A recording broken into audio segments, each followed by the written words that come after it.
langa vi i mai le tua. Hallelujah. Ia o tau sa ilia i opa manu o mawhai o na mau o ia. Ia o tau wala au atu ia te ia manu o la tahata mai o ia. Ia la foa i e le wani o le anga o nana. Ma le tangata masala ia la foa i e ia o na manatu. Ma ia fo ia i oa o na ofa mai le o ia ia te ia. Ia fo i mai o tatu watua. Awana te matu afa manga moina. Awa o manatu ele o tau manatu. O wala ele o tau wala. O feta lai mai ai e oa. Awa e pēia na musili na mawalumo le langi le langi. O faa pēo na sili na mawalumo o wala i o tau wala. Mo o manatu i o tau manatu. Hallelujah. Sauni le tai ao tatu te oi whane le elo tatu o tua. Si o tatu lima i le tua o iai o ia le mea nei. Hallelujah. So se tasa te tala atu na lota ia te ia matwa maoni. Ma o ia o le atu o mamanu. O loo sa ili mai o ia ia te tatu o e tapu wai. Ma nau nau wha maoni atu ia te ia. Hallelujah Jesus. Na ia tatu maftanga le tai ao tatu tulai. Ta pena o tatu loto. Matu na tatu taulama mi inga ia tua le tai ao. Hallelujah Jesus.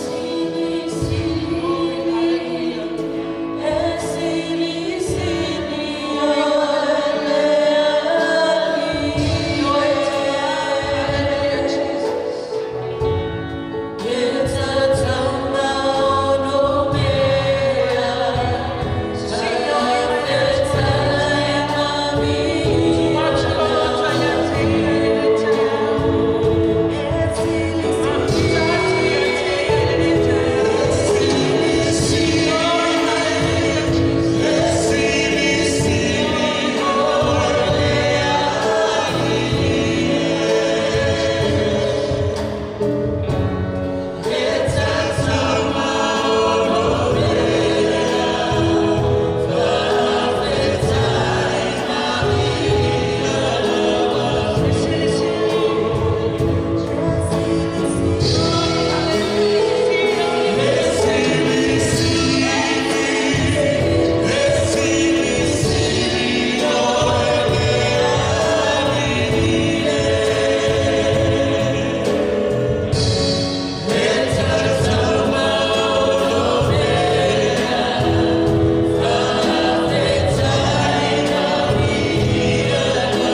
Deus,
Hallelujah. Praise God.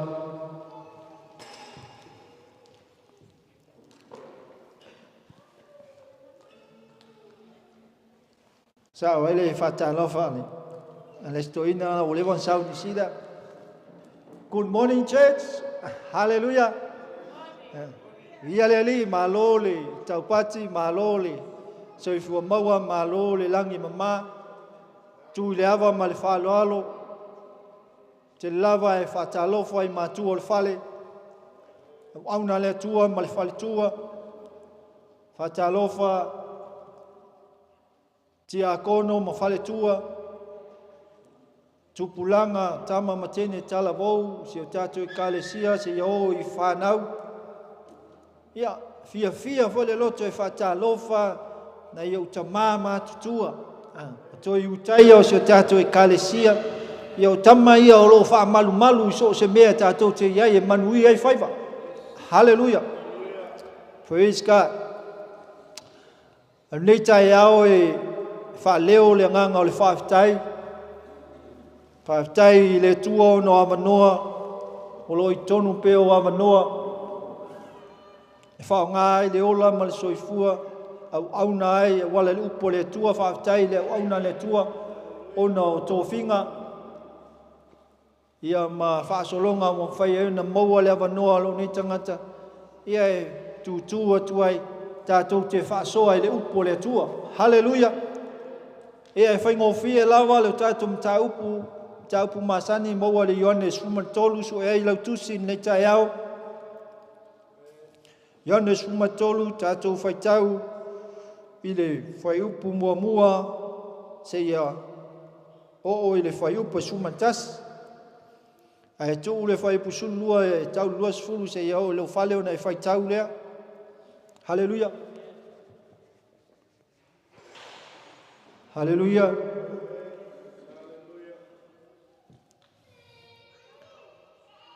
A whai ua maua lau tusi alanga me via le tua ia tātou whaitau, whātasi mai ai whaitau manino. Ia tātou whaitau. Ia. A ole io le tau saminga o le Paseka. O silo fia Iesu o mai ono po e tua ai e ia le nei la lolangi. E mali watu I le tama. O nā lofa o ia I ona tangata I le la lolangi. O ia lofa ia I la tōu o I le ngata anga. Ua whai le tali suanga, a ua tū le ti a polo le loto yuta le seka, le atali o Simona, ia whaalata ia te ia. Ua silo fia Iesu, utu ina mai e le tamā mea uma lava I ona au. Ua maliu mai foi o ia mai le tua. O le ato e maliu atu foi o ia I le tua. Ma tūle o ia I lunga, a o whai le tali suanga. O tau e se ona ofu, o tango foi le ia solo. O fusi ia te ia. Ona lilingi le ia o le vai le ipu ua mulumulu I vai o so. So loi ai le ia so loi ua ia fusi ai. No atu e leo Simona Pete.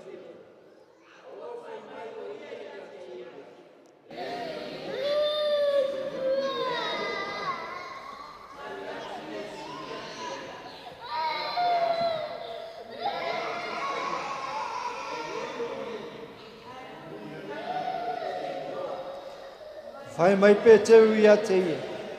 E te le mulumulu lava I o vai o I le whāwawau. Ua tali atu Iesu ia te ia. A whai tau te le mulumulu ia te oe. Le aisau tofi maa. Na whāpea mai leo Simona pe te ia te ia. Le ali e. Aua lava na o vai. A o ulima foi. A toa molo ulu. Ana fa pe atu e leo Iesu ia te ia. O le ta ele I tau ona vai. E mama mai. Le anu mulumulu uma. Ua mama foi o tau. E le o tau mala. Wa usila fia e ia le na te whala taina o ia. O le mea lea na ia whetalai atu ai. Ua le mama o tau umala. Hallelujah. Hamanuia mai le tua le whaitawina le awhionga pa ia le tua ni tai au. Tu mau ia te ia luna lava viinga. Nei maso uma se oi le whāwawau lava. Amen. Hallelujah. E fia whaautu ina ma fia le loto ma le nganga. Tala noa ia te oi le nei tai au se mta upu whaingo fia whapea. Mana o Yesu e te pena oi I le manuia. Hallelujah. Manao Yesu e tapena oe mau na ia tātou manuia. A toi whaapuina o le manaonga o Yesu malona ta mana sauai. Tapena le tangata soifua. Ina ia o I le manuia. Hallelujah. O le upu tapena o tātou masani ai. A tātou mafau I so se ainga, ma so se whala potpotonga, e iai ni tangata matutua, e o lava I tutono ainga I tamā I le wā, ma lana whanau malona ainga. A o ina walata, ina matua le soifua o se tamā, o matua o se tina, o le teimi le nā e amatai ona e waaia, le ngā wai o le tamā ma le tina e tā pena whanau. Ina ia whaawau le manuia. Ina ia sosolo pe le manuia. Ina ia taunuu le whaamoe. Hallelujah. Pe o le awala voi nā e whaamalosi e mātua I whanau a ngā ia onga. Whaamaoni le onga. Whaamaoni so se mea. Le anga o le ilo le tamā. E umatu na ia. Umatu I la tau matutua, ai a ngai pia whanau ina ia manuia. A tātou o maila le tātou mata upu le nei tai au. O manuia alo loto, o te whawhetai I le tu. Na ia au mai alo na tali o Yesu ke wison wai, ua alofa mai o ia, nai wha mai le whai mua. Mai au le ia o le tausaminga o le pasika, ua sila fia Yesu o le alu le langi. O le atu ua e ia le lalolangi. Ai toi foi I lona mamalu, I lona tamā. Hallelujah. Ai whai mai ua ia lofa. Ua ia lofa I ona tangata o le lalolangi mauna so. Hallelujah. E whawhetai le loto I le tua, ona na ia tā pena ina se manuia moa. E whapena foi oe mai tātou umalava. Waifa mai na sau o ia e whaola le lalolangi uma. Ina ia tātou maua le manuia. Hallelujah. E pei e fōlinga mai. E le mana o Yesu e. A e lei to tō. Se mea le lei ma tā pena le lei. Tangata pale ali o ana ngaluenga. O le tangata na ia sau ai e whaola. Ina ia tau nuu le manuia. Ma le ola e whaavavau. Ai fa mai wa lofa mai le tua ile laurolangi au mai Yesu Keriso. Ona sau le Yesu Keriso ma lofa mai a te tātou. Ma lulunga le sātou. Ma lofa mai a te tātou. Fa mai le Yesu o lea lofa. I te tau la o na e wha ua wina lea lofa. Le fa mai e alofa atu i le lua te tua oi. Ia pei oi lava ia te oi. Mea nā tātou mai i le whaaleanganga tātou o mai le ngaluenga le tua e le toi ein tātou ainga. E le whaia ene o tātou sistema ni anti. Tasi tātou i lumo le tua o tātou o le whanau, ha le tua whamai o lātou uma o ena talia o ia ma whātua tua, ta ua i lātou whanau uma i tātou o le tua. Hallelujah. Ai tātou teo mai e tau, tātou mātua o whaaleanganga, tātou mātua. Hallelujah. Au le mata upu pe ona whai atu malia e lo loto i tā penanga Yesu e le ngata na ia lofa mai e wha mai na te tā penal tangata se ia o le ngata anga. Hallelujah. Mai wa ia lofa ia te i la tau e o i le ngata anga. Hallelujah. O le manatu mua mua. Whape wheo na ta pena i tātou Yesu. Na sau Yesu e la vea i oe maa. I lona alofa. Hallelujah. Na sau Yesu e la vea i oe maa i lona alofa. E le whapito le alofa o le tua le tangata. Hallelujah. O le angaluenga o lo toma whai Yesu e moli moli e tātou e wha awa wina. Ina ia tātou wha missionare ina ia la vea i o langa o tangata. La veai le tangata i lona alofa. Hallelujah. Vai le alofa Yesu Keriso. Ana o sesi tangata o fia Yesu o le alu ia langi le to yesti nga. Hallelujah. Au le tele ta upo Yesu na na sila fia Yesu o mea tautala lo yo na so. Tautala lo. Apo ai lo. Fa ma fana lo. Aisa o le nau tainga. Ina ia manuia le tangata. Ina ia tātou maua le manuia ma tātou wola soifua mauti noa. O le langi lo tātou manuia. Hallelujah. A tātou wa aifo i le matai. Whamai se tasi o tala o uma o na tā pena le matai mea uma e tuu iana wauna. Hallelujah. Ta pena mea uma e tuu iana wauna, tuu ai tā leni, tuu iai mea lofa, tuu iai wha maunianga. O na alu lala i o le matai. E rei loa te me sau wai.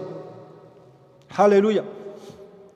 Pe e tau wha pena se ata o loo wha matala i Yesu Keriso. E na tātou wha longolongo le tala nei matai, ma tā leni na awe tangata, na iei tangata na wha tamala e le tau nuu le manuia. Hallelujah. Tātou te lei whao ngā lea manoa e whai ei le manuia wa umana tā pena e le matai. E na ola whatamala. Tātou whaalongo le upu le asā ma vai atu. Whaamai Yesu i lo wolanga. Ia avea Yesu ma whaamai i lo wola. Avea la Yesu ma whaamai i lo wola. Tango la e tuu Yesu e ta pena lo wolanga ina ia i o le manuia. Yo tango la tu Yesu i lo olanga e ta pena ai ya ta pena ai oe ina ia tau nuu le manuia wa ele ma fai o lo tātou malosi on ta pena i tātou. Hallelujah. Le fa me o le tātou taua e le fa le tino e fa le nganga mena e ta pena ai oe ye el te me fa pea oe sa o me le te tai ale se a o le fina ngalo le tua. Ma tā penanga Yesu Keriso, e tā pena oe le ola ona sa. E tā pena oe le loto mawalalo. E tā pena oe le ola auna fia. Hallelujah. E tā pena oe le lofa e te lofa e le stangata. A wā le ai mena, tātou te le o i le langi. Hallelujah. A le mānai e whamai. A o, a lofa Yesu Yono so. Au whai le lato mea ai lea fiafi.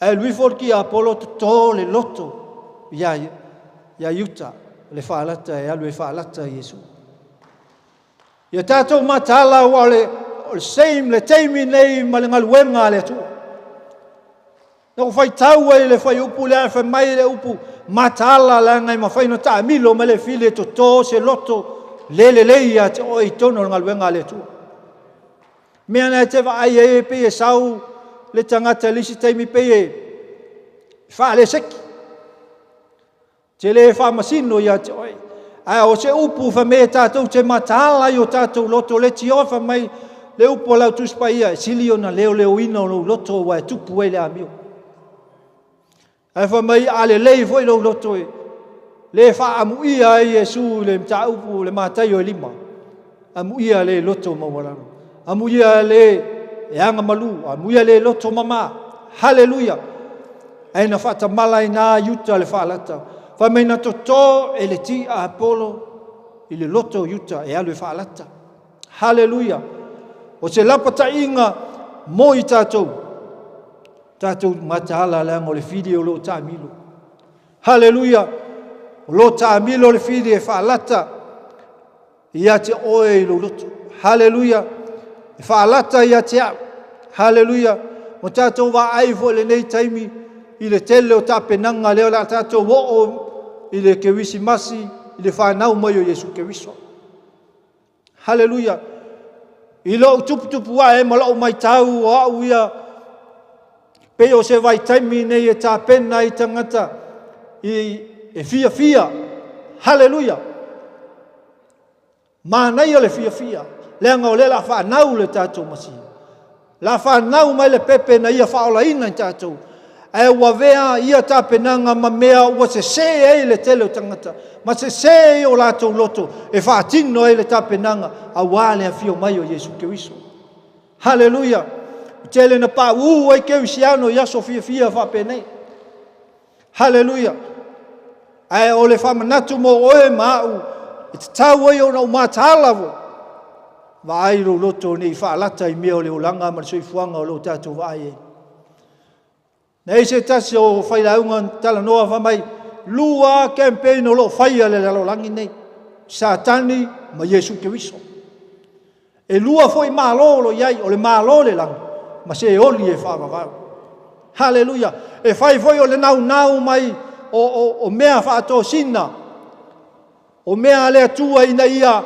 lave ina oi o le sau foi o mea whaato sina Satani haleluya haleluya o le sau foi anava tau a Satani e matau tia o le teimi e te whai inai o le ngā ua e kau avea e anava tau a Satani o le keimi au keikai e au kango foi whaaliali na ngava kau a Satani haleluya o le teimi au te le matalai o malo le anava tau o le malo se odi e whaavau au le whi au mo i tātou le nei tai au e mana o Yesu e tapena i tātou te oi ave la lava tau a Yesu Keriso o lo tātou whātua mo lo tātou alofa mo lo tātou tū mau se ia o i le ngataanga na whao la ina lea ha mele ma nei o fui le whiau le aso lulu o mamai atu e pe e fōlinga mai lo whai mai ia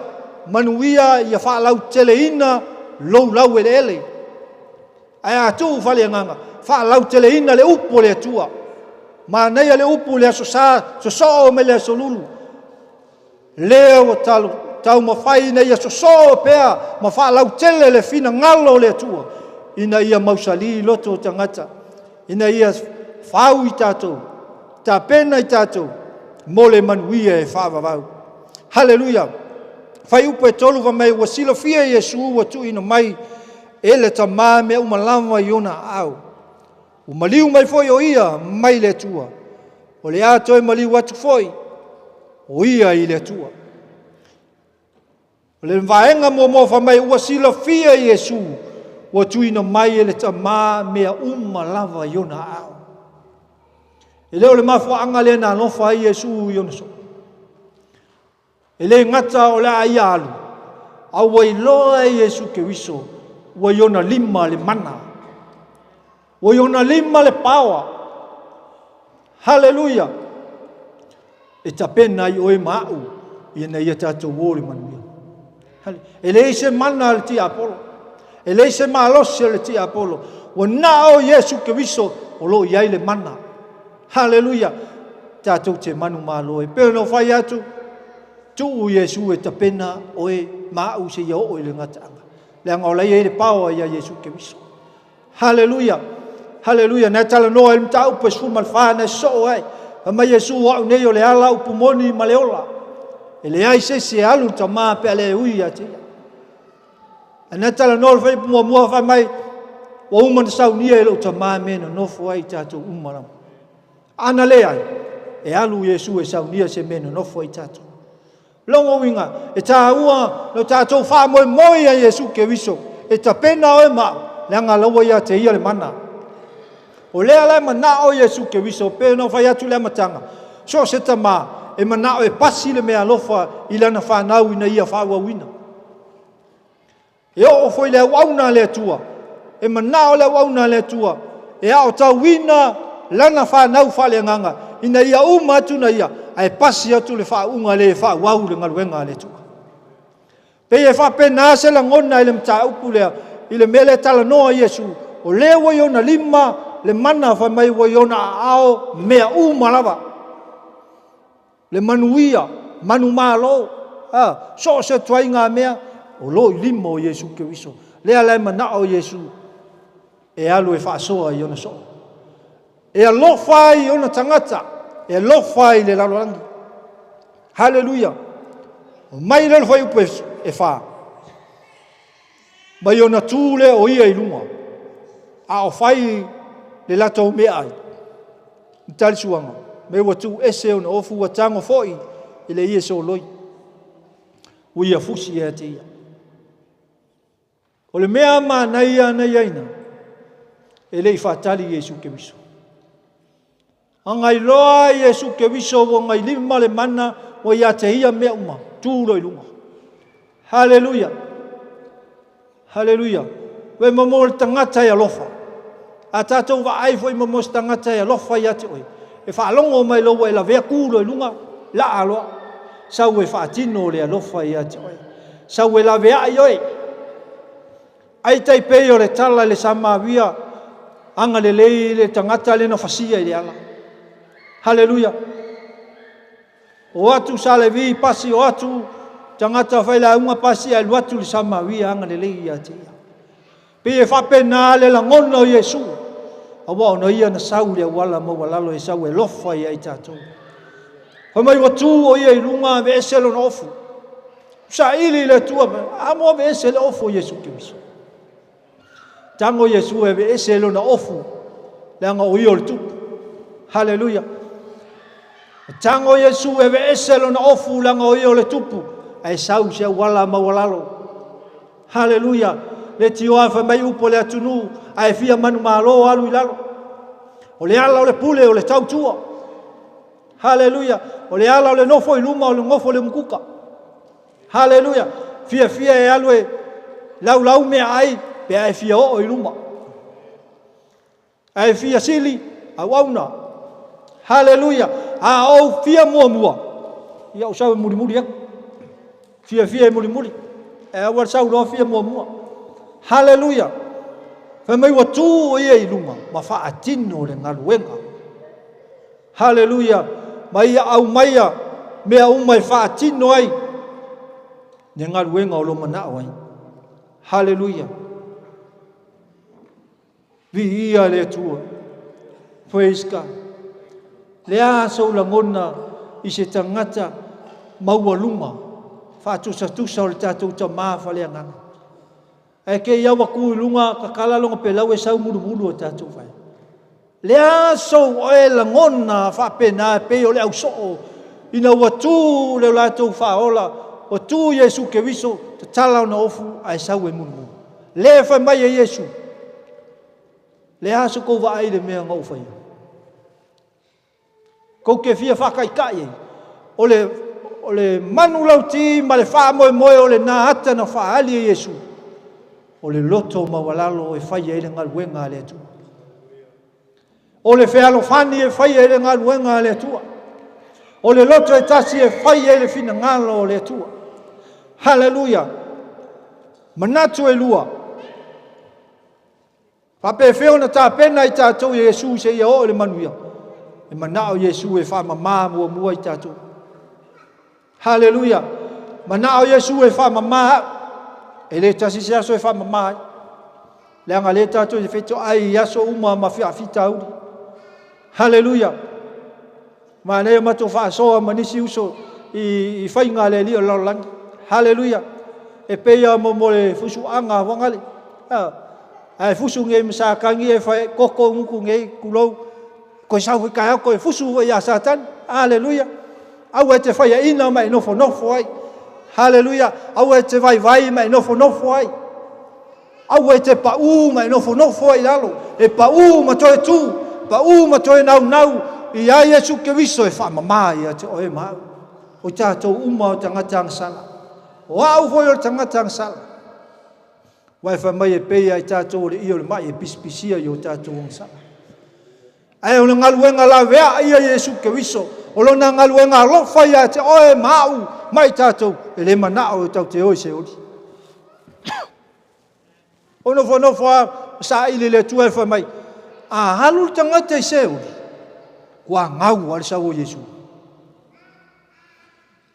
Wa le ai masea ngal maliu o Yesu ai mai fo ele manuia al tangata ma o se ori. Wan tu ele faia se ori mo tangata. Na faia se ori e ave sai ele i kalinga fai la. Le li fai inga leo sa kangi e ave se ori sai manga leanga. Le tom fai fa leanga i tātou. Ele lei tātou umalama. O le wha malosi mo i tātou. A whai o tātou i loa, mau i loa se tasie o tātou wa ai atu i suinga, o pau atu le leanga, tātou tau mawhai e la vea e mai i lātou. Tātou whai ale ngaluenga wha amisio nawe Yesu, e le i tilo Yesu i leanga sala o tangata. A tātou mata fo le ata i le sa mawia, o i le whawhine utu vai. Ele manga o Yesu sanga ele fia ingu Yesu se vai. Hallelujah. Ele manga o Yesu nyanga vai. Ma Yesu ele ngo me ai ele ngo e ola i tangata. Ai nga mana o Yesu ile tangata. Ile fafine ai ele mana o se vai. E fa pena foi lou la ngona ma lou fa ma losi le tua. O te tau mo fai e la vea i se tangata. E leo leanga sala na te whai. Ai mana o Yesu e te sala mō. O e tonu a mau e mana o iai o ia. Hallelujah. Vai e lei ma fau Yesu. O i o le tangata, o i o le tupu. E lei ma fau o i o le tupu. A o ia sau la vai lano. E la veai. E winga whaatasi. Mauna so. Hallelujah. Ina ia la vea ina le ola o le tangata. Hallelujah. Manaya ia se tasi o whaia o ngana tala noa. Wha mei wa whai le whesiri. I lana masenga. E wha pe wheo na e loa. Ngā luenga le loi le whai. E wha pe wheo na e maua la ngona o le loi. Wha pe wheo me le se tali. Hallelujah. Pape whena e maua la ngona o le loi le whenwai mena. Lea, e kei loa la ngonga le loi pe, ika le loi pe, kangi le loi. E tali le whaiaonga. E maa fua ona e maua la ngona le loi. Se ilonga ke lui loi. Hallelujah. Se ilonga ke sau ke lui loi. Ke sau e peyo e le loi. Wai loa la ia we maua la ngona. O lea se a onga. E te sau i lalo e te lua levo whaatasi ma le ngātangata. Ina ie maua le la ngona o le ngātangata e mana o mia se fisosoani. Ina ie la vea ia te ia peo Yesu ke wiso. O atu whala sai o maa matu le fine vale wa muri lua. E pungou Yesu matusi le parapara. Hallelujah. O le ale ata le atu se Yesu. O i lalo, o le ele e anga sala uma tangata. E le ei se ami o tonu i lumo le tua. Ai tā ua le ola lave ai o le tangata. E tā ua le wha mamaina o le tangata. Lena whai e lo Yesu i le fin. Alu ia au e koe angsana. Au e koe palpala. Ai e ola mama e tau le ola e wha. Hallelujah. E mana o Yesu e wha mamaina i tātou. Hallelujah. Le mafu anga foi nao le alu Yesu e mulu vai o na so. Le anga woi loa Yesu o tātou vai e tū le palapala. A wha atusa le palapala ma le lalolangi o le lalolangi yang sala. O le lalolangi le tātou iai wha mai e susunu ina. Aisea, e mana o Yesu e wha mamā le lalolangi. Ao le teimi nei, o le tātou te iai le lalolangi yang sala. Hallelujah. Le lalolangi o whawhita auli, le lalolangi o whaingata. Mea nā mana o Yesu e mulu vai ona so. Nai whai Yesu, a walava u vai o ke mulu e mama umai alo tinu. Hallelujah.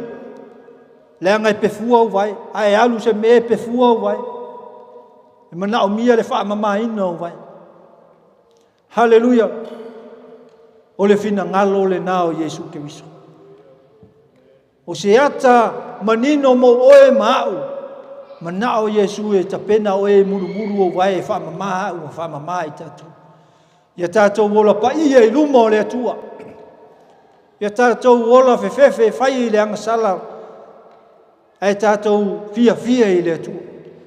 Hallelujah. Praise God. Leti oa maka mose le la au whaelele nga mumu. Ai wala au me le la au, wala au me le tua mose. Te talau se vai au wai sā le mea nei. Hallelujah. Ai se ame o te tala e vai o mose, se vai o mose. Le anga wapa ia le mea le tu wai. Se vai o le anga sala. Se vai o le se e le tino nei. Ai mana o le tu e te se vai e whale nganga. Le tala no ai le Timoteo. Wha se e o se vai i sauninga o le tala lelei o le file mu. Hallelujah. O le mana onga le nā Yesu ke wiso. E mana o e ta pena i tātou. Ta pena o e maa. Ina ia wha mamaina i tātou. Waiwhai mai o le kālesia. E oi le langi o le kālesia. E le se pona, e le se ila. E le se maa numi. O le kālesia mama e oi le langi. E le se mea palpala e alu le langi. Ai o tātou o tangata ola tau mawhai. Ma tātou o tangata ola fia manuia i le tua. Tātou tau mawhai e wha mamā i tātou. Hallelujah. Wha mamā o tātou loto. Wha mamā o tātou mawhau. Hallelujah. Se ia tini lo tātou wha moe le langi. Whai upe ono wa mai wo atu. Oia ia Simona Petau a ua whai mai oia ia te ia leli e. E te mulu ea i o vai. E vai mo le fesili o tangata fia ame o tonu. Hallelujah. Wha mai e te mulu ea i o vai. E le se ngā ma le tala wharsai o lenga mai o le mako ka maa pere amo. Le whaku Yesua me le mako ka maa pere amo. Le a se mea mātou te se ai. E wha mai Yesu ke wiso. O le whaia le angasala. O le polonga le angasala. Hallelujah. O le ale ata le nā tala Yesu ke wisa. O i tātou o tangata angasala e mana o mia le wha mama ina o i tātou. E mana o mia le wha mama ina wa. Hallelujah. E wha mai lo le whai upo e fitu wha mai. Wa tali atu Yesu ia te ia wa whape atu. O le mea o te whaia e te leilo nei. E muli ane o nei iloa lea. Hallelujah. Pe o mea te whaasoa ia na ia uso tō whaafine mamanuia e lo loto i ngā luenga le atua. O mea le atua e te leiloa nei e te loa muli. O lo sau fo i ngā luenga le atua e le vatua e le auna le atua se tau i moe. Le anga o ngā luenga le tino te whai ngā luenga maua i kula pei mai loa e te mina. O vaenga ma mea le atua e te auna pea. E iei le teimi o le whaamasinonga le atua. E iei le teimi e tō lau ai au ngaluenga le lei ma lou whaamaoni o na whaapale loa la i o oi le pale ora. Nai whai mai Yesu ke wiso e ke rei loa ngei le vero kwhea koe iawe e ke i loa muli pēa e o i le langa. Hallelujah. Whai upo e walu o whai mai pe tau i a te ia e te le mulu lava au vai se i o i le whawawau e whai mai Yesu au le whamama inga o e ke le o i le ola e whawawau. Hallelujah. O le manatu muli na o le lau o le whamalosi mo i tātou. Ta pena o Yesu ke wiso ina ye tau nuu le ola e whawawau. Lea ele meo le ola e whawawau e pepese ma pepese. E leo se tala whawhangongo le ola e whawawau ma se oli e whawawau. O alanga ina pe au auna le atua e le se tau whawhewhe ia te oe. Ai o le whamanatu mo i tātou. O manatua foi, whamanatu foi mo e o loo mata le tātou lai. Hallelujah. I le upo le atua. A whai wai whawhafonga mai le fina ngalo le atua. E te manao le atua e ta pena oe i lona alofa. Ta pena oe ina ia whamamaina. Ta pena i tātou ina ia tau nuu le manuia o le ola e whawawau. O ia saunia mo i tātou. Hallelujah. Hallelujah. Ma mai le whai upo iwa ona whapea mai leo si mona pe tau i a te ia. Lea li e. Aua lava au vai. Na au vai. Ae o lima foi a toa ma lo uru. Wa kari komua i peke i ngō whai aku Yesu. E a le mulmulua ngā vai le alu leo lai whapa. Una toi nau lola i o le tangata. Lea me le mulmulu umai. Wa ai oe nei e whatamala o mawalo tātou wamanoa. Wa ai au nei o whatamala o mawalo tātou wamanoa e whamamai o Yesu. Ma ta pena i tātou e o le manuia wai whamei le toi whaia se whiwhiringa le tunga mau. Hallelujah. Whawhetai le wii whamau o ana ta pena le ta malo na manuia ai le mawhaia le fia alu le laulangi. Ai whawhetai le wii na toi a tamai mai tono le papua. Ma ia sau, a le mānei ai o le tala, whamei a se sei, e tā ua i lumo le atua o lauto e fōi ma le Salamo. Hallelujah! Na mamoe mai leo o ia mafusi a te ia ma amatu, ma tali sa paia o ia lesea, leanga o le mana onga ia o ta maa o le manuia. Mana onga ia o Yesu ke wiso o le manuia o i tātou. Hallelujah! Praise God. Nei vai aso au sa ili le upo le tua. Ai mana tua ai le vai aso nei sa mantou aso sfulima o novemba sa mantou fala vala ai ma se mantou tina. Hallelujah. Au sa ile mtau pule ile tape na ina o le ulanga o tangata i manuia.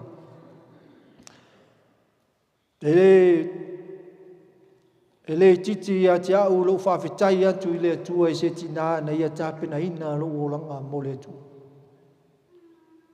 Na o whawhetai fo ile atua i ni mātua na li liu o la ulanga ma o ile atua.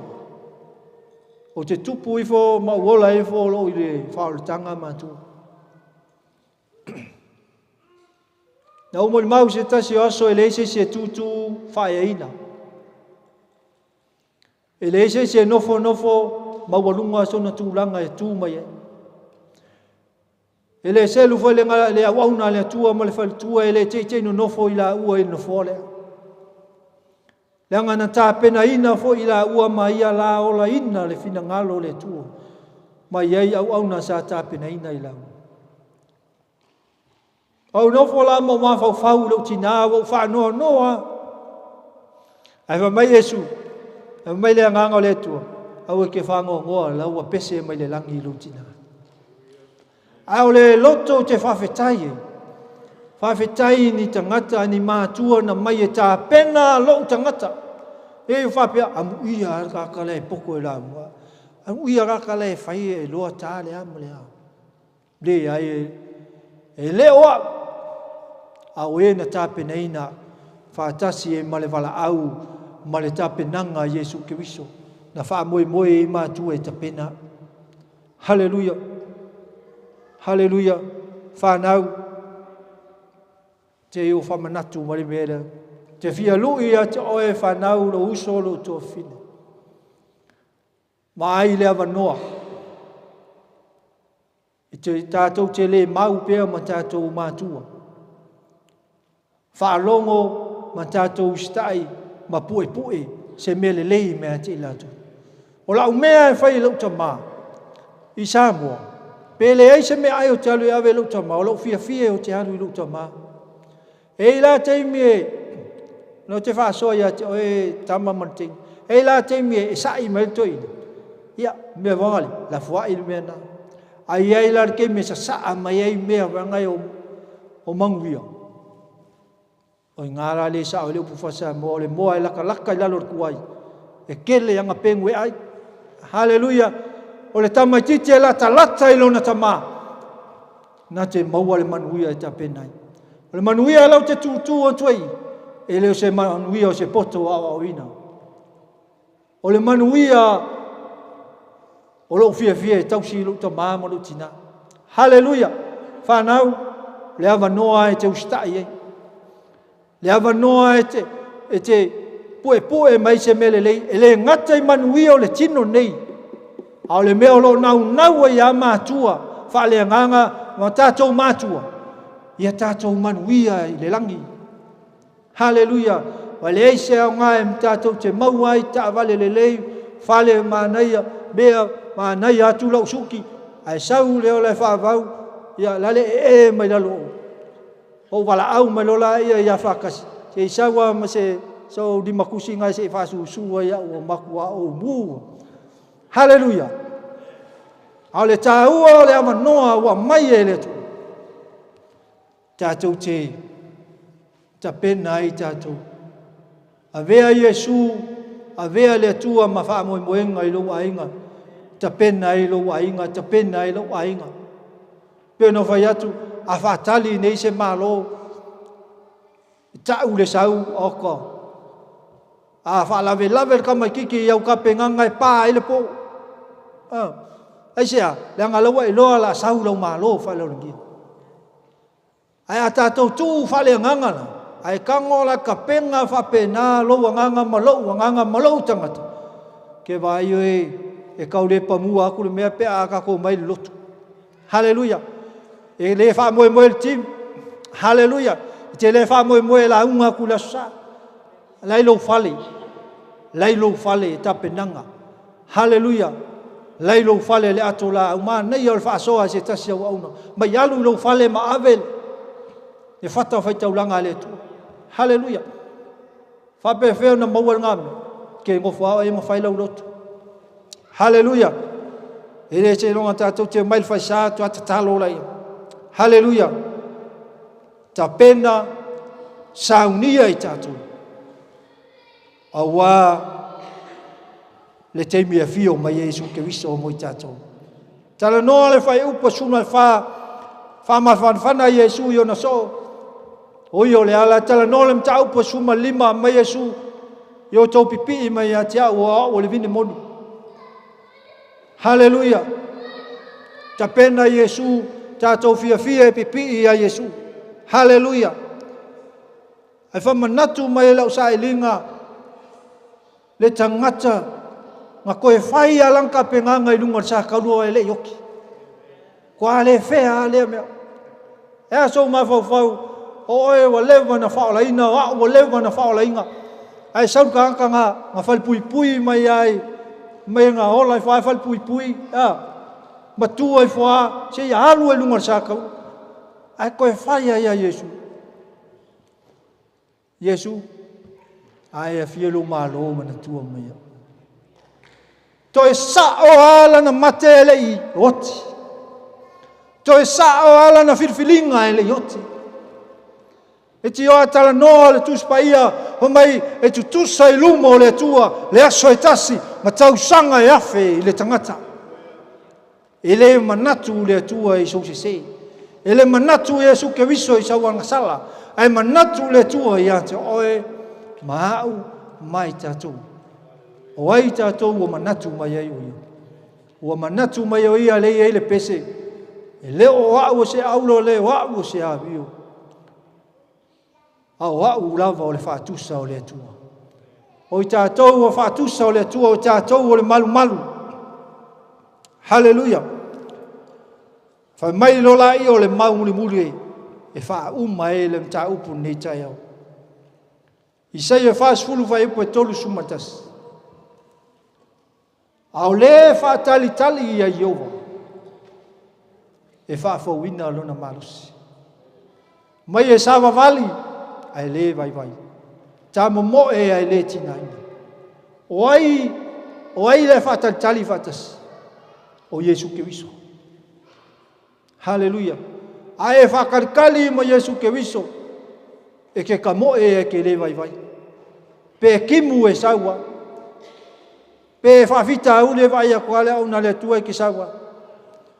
Hallelujah. Pe tupe te sawa. Pe me ai te sawa. Hallelujah. No money. Still praise the Lord. Hallelujah.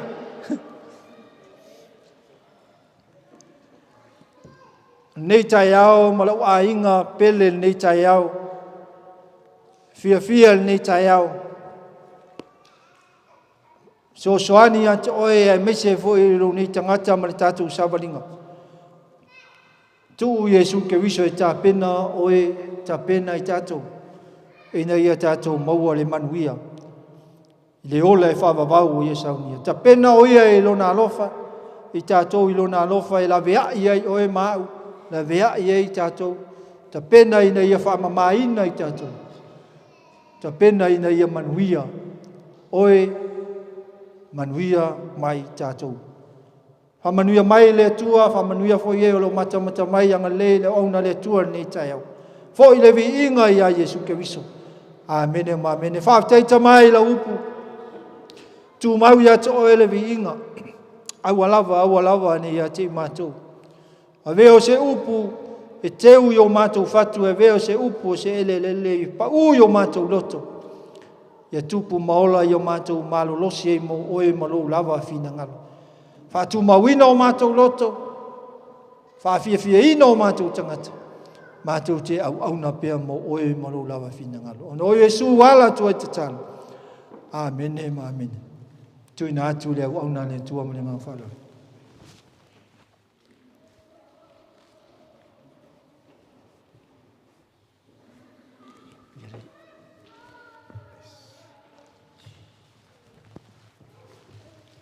La meglio di sopra spazio del suo, l'Italia ora tutto il mondo. Allora si me lo partecipaci, alleluia, gloria. Partaile a fiona fauina le tue tu sono le yasso moitato. Upu famo ma fole tapena. Tapena oe tapena. Awalule la mo le fela o mo ma sangiamo. Ai lai e se be funga le sia che solma fa solo no ma fau. Como ma foi ai. No ma ua iskemi. O le ka pengar ma ko fali. Au maka pengar ma ko fale ko fa ku I le pikole siaka po pe ku I le TV pe ku I la wo fia ye asau kinga pa le fia kinga le ro pa la ka le fa sa mai fia o lai ke kamo kape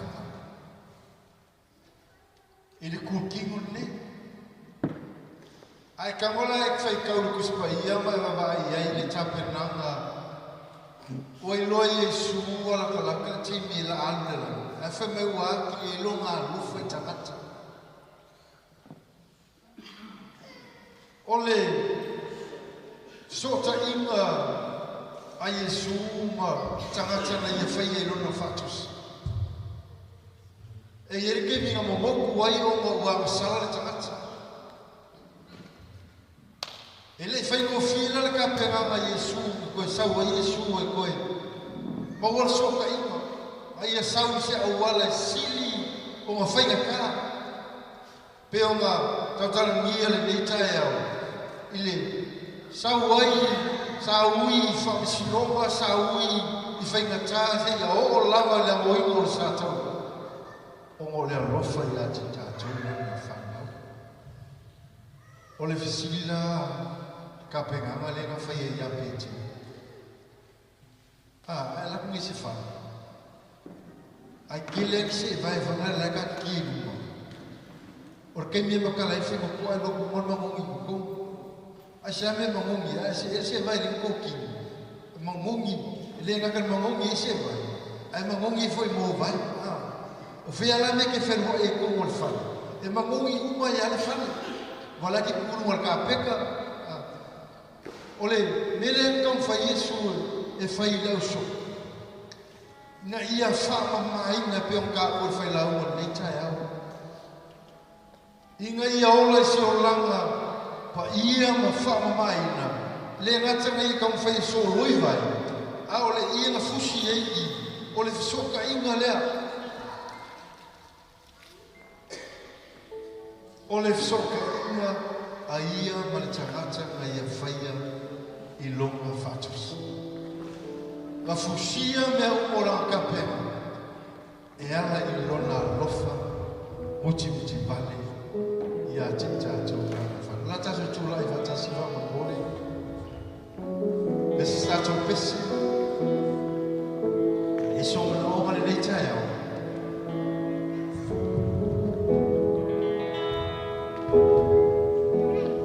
Tapena here and out. Tapena I don't say for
fa fea na tape nei na oe o le fina ngalo le atua. Whaftai le anganga pa ia o le atua. Whaftai le awhionga le atua. Olo o mai ia ia te tātou. Olo tātou whioa i te tātou. Olo i tono tātou aina. Lana upu por tuspa ia olo ngalo. Au mai ai le tape nei na oe māku. Mo le atua malona fina ngalo. Wa e teimi ngalo ai e teimi umai. Ai le whaina ngalo le upo le atua te toina le leitaia. Le tape nanga in va mai na lofa Yesu yona tangata le lalangi. Awa o le teimi e alo ai o ia ma futa malona tama. Ai ia ui ai se awala sio na mawalalo.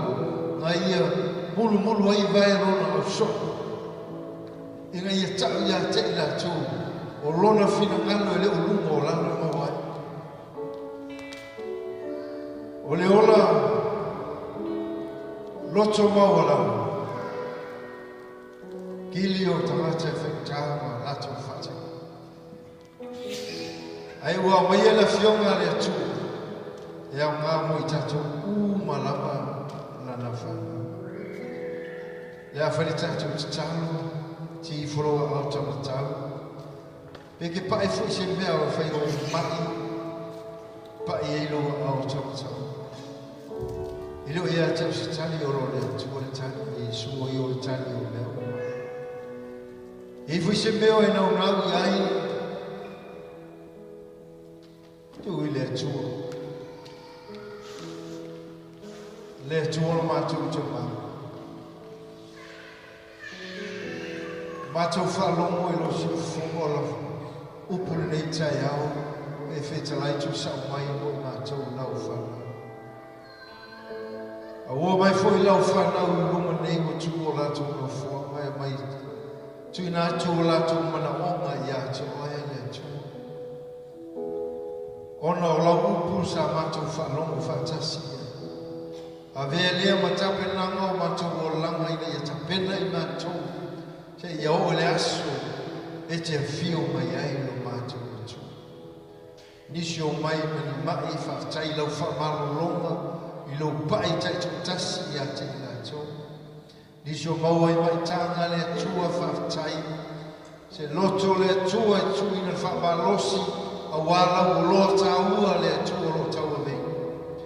Talo le nei tai au lau whamalo longa ato toa mai lo tua. Se o le lofi o le mai. So fai pēr ia te iele lo te.